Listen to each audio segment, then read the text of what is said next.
The air in Boston was thick. It was December 1773. A chill wind swept across the dark waters of the harbor. 3 ships lay anchored, the Dartmouth, the Eleanor, and the Beaver. Their holds were filled with tea, symbolizing British taxes. Colonists felt this power was unjust. For weeks, tension had been building. Town meetings were held, voices were raised in anger and frustration.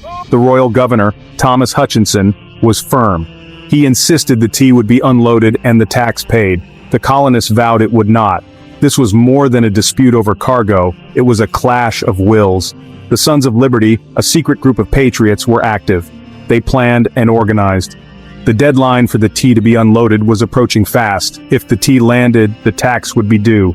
The quiet harbor was a stage for a dramatic act that would change history. The city of Boston was a tinderbox. Every citizen felt the pressure. The tea ships were a visible symbol of British authority. They were a reminder of a parliament that made laws without colonial consent. The colonists believed in no taxation without representation. This principle was deeply held. The tea became the focal point of this profound disagreement. The quiet before the storm was almost deafening. A dramatic act was about to begin. The trouble had been brewing for years. Britain had fought the costly French and Indian War. The British government believed the American colonies should help pay for it. Parliament passed a series of taxes. The Stamp Act taxed paper goods. The Townshend Acts taxed glass, lead, paint, and tea. Colonists protested these taxes fiercely. They boycotted British goods. They argued that only their own elected assemblies could tax them. Most of the Townshend Acts were eventually repealed, but the tax on tea remained. In 1773, Parliament passed the Tea Act. It was meant to help the struggling British East India Company. The Tea Act allowed the company to sell its tea directly to the colonies, bypassing colonial merchants.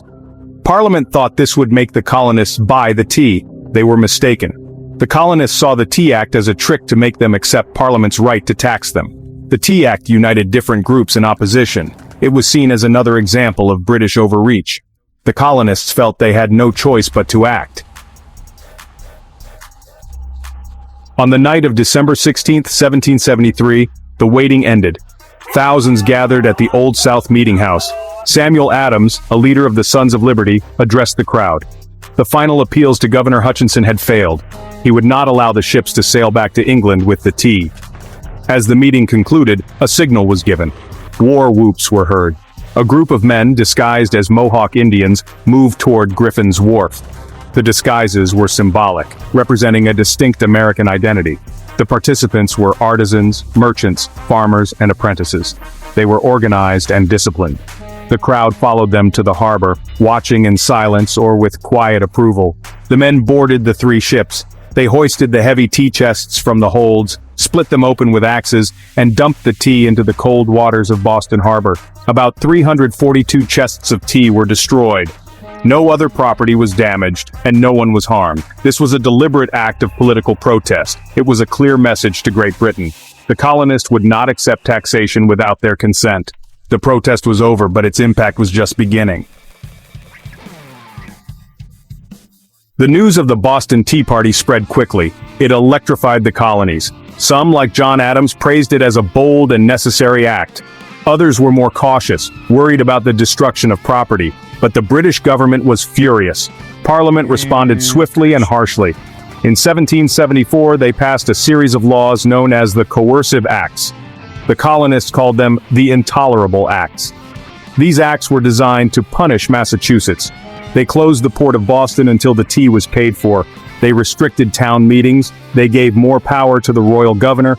Instead of isolating Massachusetts, they united the colonies.